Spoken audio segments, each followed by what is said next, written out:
Assalamualaikum Buya, Waalaikumsalam. saya Hairul dari Papua. Ingin bertanya, keluarga saya bahkan orang tua saya itu sering meminta pertolongan kepada jin Buya. Dan mereka memintanya dengan cara mereka memanggil jin tersebut melalui kakak saya. Dan jinnya itu mengaku bahwa dia adalah jin muslim. Dan orang tua saya bahkan om-om saya juga sama Buya.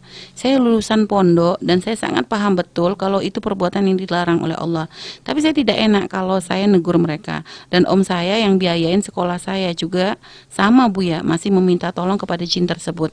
Minta solusi biar keluarga saya tidak seperti itu. Terima kasih. Baik, tanda kasih sayang Anda dan balas budi baik yang mereka lakukan kepada Anda, justru Anda harus menyelamatkan mereka dari hal-hal yang mereka. Urusan jin itu disebutkan dalam Al-Quran itu bukan tambah senang, tambah capek. Ya, ya. Orang yang punya urusan dengan jin bukan tambah tertolong, dia akan tambah capek, tambah tersiksa, tambah bermasalah. Seolah-olah dia ditolong sesaat, tapi tidak. Dia akan lebih capek setelah itu. Lihat saja kalau tidak segera tobat, dia akan capek karena jin juga punya hawa nafsu dan seterusnya. Baik ya, dia akan bisa akhirnya merugikan dia sendiri. Ya. Sementara kita orang manusia punya komunitas sendiri, yang punya alam sendiri. Hendaknya urusan kita dengan yang sesama dengan kita, dan itu seindah-indah, sehingga ta'awun tolong-menolong dalam kebaikan di antara kita. Jadi ingatkan dengan tegas tanda kasih sayang Anda, justru itu cinta Anda. Kalau Anda seperti ini, Anda belum bekti dong. Baik, seperti itu. Baik, subhanallah. Jadi intinya terus membuka komunikasi dan juga mengingatkan. Iya, mengingatkan dengan bahasa yang cantik, yang indah, mukaddimah yang bagus, baru Anda ingatkan. Harus. Ya, Dan hendaknya orang tidak usah berurusan dengan yang demikian itu. Kalau misalnya setelah kita ingatkan masih seperti itu, Bu, apa yang harus dilakukan, Bu? Ya, kita tidak boleh putus dan berhenti untuk mengingatkannya, tanda cinta. Ya, Bu. Pati dengar tidak diganggu, urusan kita kan dengan Allah. Agar kita dinilai oleh Allah sebagai orang yang mencintai dan ngerti bekti, kan begitu. Kalau dia tidak mau, ya seperti orang diajak dalam kebaikan lalu nggak mau, sama dengan itu. Yang penting kita bebas daripada ancaman dan dosa. Baik, Bu ya. Dan kadang Bu ya pernah Umi mendengar bahwasanya kalau sudah kadang dari orang tua, kakek, nenek itu berurusan dengan jin, nanti efeknya itu akan turun kepada anak keturunannya, Bu ya. Kalau itu, seperti itu gimana, kalau Bu ya? itu kita tidak pernah mengerti yang demikian itu.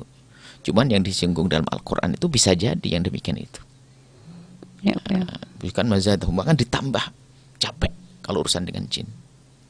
Jadi kita tidak tahu apakah akan ke anak-anak dan sebagainya, jelas bukan hal yang baik. Dan apakah sudah termasuk syirik, Bu ya? Seperti itu, Bu. Kalau syirik itu adalah tinggal bagaimana cara menggunakannya. Kalau hanya sekedar meyakini dia seorang hamba, hanya dia salah minta tolongnya. Tapi kalau meyakini bahwasanya kekuatan ada dari dia lalu lupa dengan kekuatan Allah, syirik. Masya Allah. Bisa masuk syirik. Baik, Bu ya. Dan sekali, Bu ya, mungkin tambahan tentang masalah, kadang ada masalah khodam itu seperti apa, Bu ya? Ada, mungkin bukan khodam itu ya, ada di dalam hadis Nabi masalah setiap dari kita ada qarin minal jinni, qarin minal malaikati, ada qarin yang menyertai kita, jin qarin. Dan Nabi pun ada qarin, hanya bedanya ghairu anni aslam. Kalau Nabi adalah terjaga daripada itu semua, tak terganggu. Kita ada qarin minal jinni, dan tidak tahu di mana sudah. Itu pun hanya kita harus beriman kepada yang ghaib yang diberitakan oleh Nabi. Tidak usah dicari di mana ya, nggak ada urusan. Orang kok pusing banget hidup ini.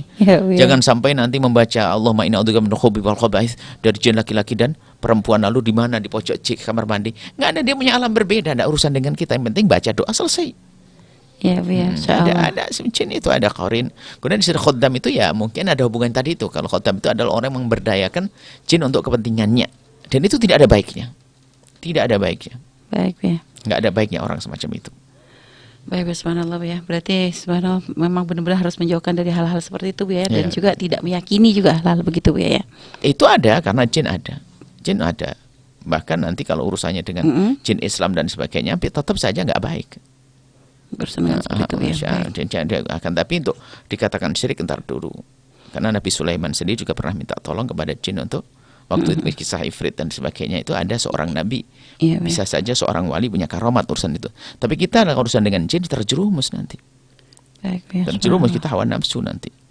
Nah, nanti kita menginginkan sesuatu sesuai hawa nafsu kita dibantu oleh jin dan sebagainya. Sebenarnya tidak ada baiknya disebutkan dalam Al-Quran akan justru menambah repot kepada orang tersebut. Baik, ya, subhanallah ya. Baik, terima kasih ya kepada sahabat Khairul yang di Papua. Semoga bisa sampaikan dan semoga Anda dan keluarga senantiasa dijaga oleh Allah dan dijauhkan dari hal-hal yang tidak baik ya, insyaallah.